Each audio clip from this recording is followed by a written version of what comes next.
दोस्तों, क़यामत से पहले याजूज माजूज निकल पड़ेंगे, जिनको हजरत ज़ुल्करनैन रज़ियल्लाहु ताला अन्हु ने एक गार में कैद करके रखा है। इस वक्त हजरत ईसा अलैहिस्सलाम की दुनिया पर हुकूमत होगी। अल्लाह ताला हजरत ईसा अलैहिस्सलाम की तरफ वही भेजेगा कि मैं ऐसे बंदे निकालने वाला हूँ कि किसी में इनके साथ लड़ने की ताकत नहीं है। तुम मेरे खालिस बंदों को कोहे तौर की तरफ ले जाओ। जब हजरत ईसा अलैहिस्सलाम सारे लोगों को कोहे तौर पर ले जाएंगे, इस वक्त याजूज माजूज निकल पड़ेंगे। अल्लाह ताला का इरशाद कुरान में यूं है, यहां तक कि जब खोले जाएंगे याजूज माजूज और वो हर बुलंदी से ढलकते होंगे। ये लोग याफिस बिन नूह अलैहिस्सलाम की औलाद से है। ये लोग बिल्कुल वहशी और जंगली है, जो बिल्कुल जानवरों की तरह रहते हैं। ये लोग अपने गारों से निकलकर तमाम खीतियां और सब्जियां खा जाते थे और खशक चीजों को लाद कर ले जाते थे। लोग इनसे बहुत तंग आज के थे। आखिर लोगों को इन वहशियों से राहत कैसे मिली और याजूज माजूज को एक पहाड़ के अंदर कैसे बंद कर दिया गया, इसको समझने के लिए हमको थोड़ा पीछे जाना होगा। कुरान का वाकया है, वीडियो को आखिर तक देखना। प्यारे व्यूअर्स, दुनिया में कुल 4 बादशाह ऐसे हुए हैं जिनको पूरी जमीन की पूरी बादशाही मिली। इनमें 2 मोमिनीन थे और 2 काफिर। मोमिन तो हजरत सुलेमान अलैहिस्सलाम और ज़ुल्करनैन हैं, और काफिर एक बख्त नस्र और दूसरा नमरूद है। और तमाम रुए जमीन के 1/5वें बादशाह इस उम्मत में होने वाले हैं, जिनका नाम हजरत इमाम मेहदी रज़ियल्लाहु ताला अन्हु है। लेकिन आज हम जिस बादशाह की बात करने वाले हैं वो है हजरत ज़ुल्करनैन रज़ियल्लाहु ताला अन्हु। कुरान मजीद में हजरत ज़ुल्करनैन के 3 सफरों का हाल बयान हुआ है जो सूरह कहफ में है। हम कुरान मजीद ही से उन तीनों सफरों का हाल तहरीर बयान करते हैं। हजरत ज़ुल्करनैन का पहला सफर। हजरत ज़ुल्करनैन ने पुरानी किताबों में पढ़ा था कि साम बिन नूह अलैहिस्सलाम की औलाद में से एक शख्स आबे हयात के चश्मा से पानी पी लेगा तो इसको मौत न आएगी। इसलिए हजरत ज़ुल्करनैन ने मगरिब का सफर किया। आपके साथ हजरत खज़र अलैहिस्सलाम भी थे।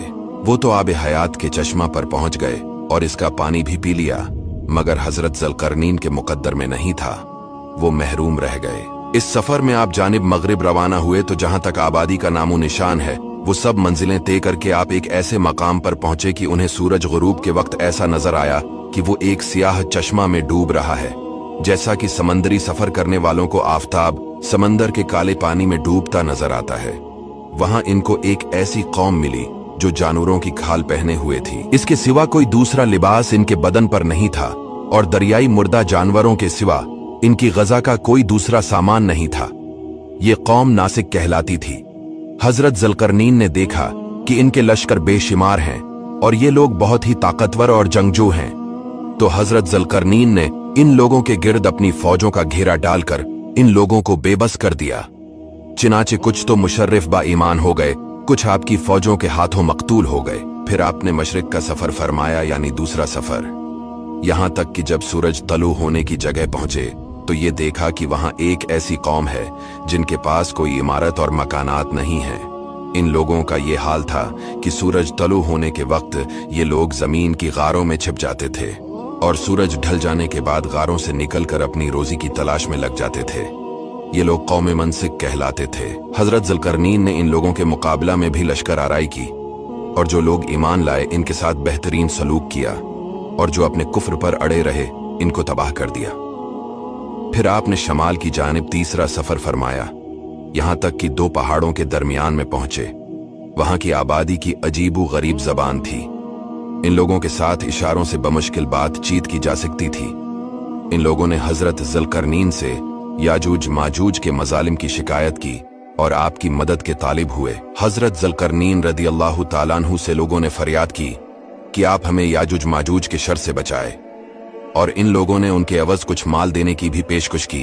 तो हजरत ज़ुल्करनैन ने फरमाया कि मुझे तुम्हारे माल की जरूरत नहीं है, अल्लाह ताला ने मुझे सब कुछ दिया है, बस तुम लोग जिस्मानी मेहनत से मेरी मदद करो। चनांचे आपने दोनों पहाड़ों के दरमियान बुनियाद खदवाई। जब पानी निकल आया तो इस पर पगलाए तांबे के गारे से पत्थर जमाए गए और लोहे के तख्ते नीचे ऊपर चनकर उनके दरमियान में लकड़ी और कोयला भरवा दिया और उसमें आग लगवा दी। इस तरह ये दीवार पहाड़ की बुलंदी तक ऊंची कर दी गई और दोनों पहाड़ों के दरमियान कोई जगह न छोड़ी गई।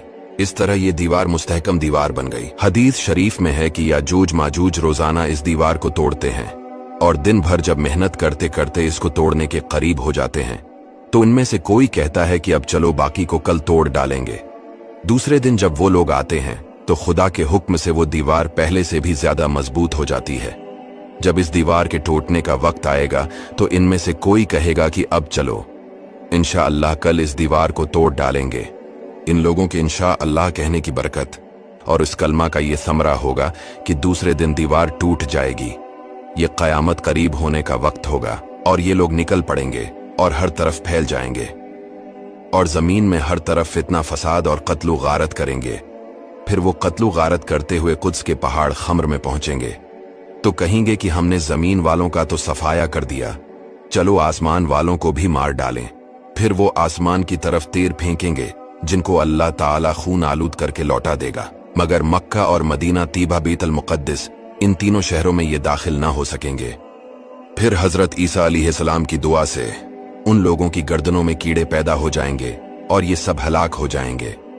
फिर अल्लाह ताला ऐसे परंदे भेजेगा, वो परंदे इन लाशों को वहां फेंक देंगे जहां अल्लाह ताला चाहे। फिर अल्लाह ताला एक आलमगीर बारिश भेजेगा जिससे जमीन बिल्कुल साफ हो जाएगी। इस बारिश की वजह से जमीन की पैदावार में बड़ी तरक्की होगी, यहां तक कि एक अनार एक जमात के लिए काफी होगा। हजरत ईसा अलैहिस्सलाम दुनिया में 40 साल रहेंगे, आपका निकाह होगा, औलाद पैदा होगी, फिर आप इंतकाल फरमाएंगे और हुजूर सल्लल्लाहु अलैहि वसल्लम के रोज़ा पाक में दफन होंगे। दोस्तों शेयर जरूर कीजिए।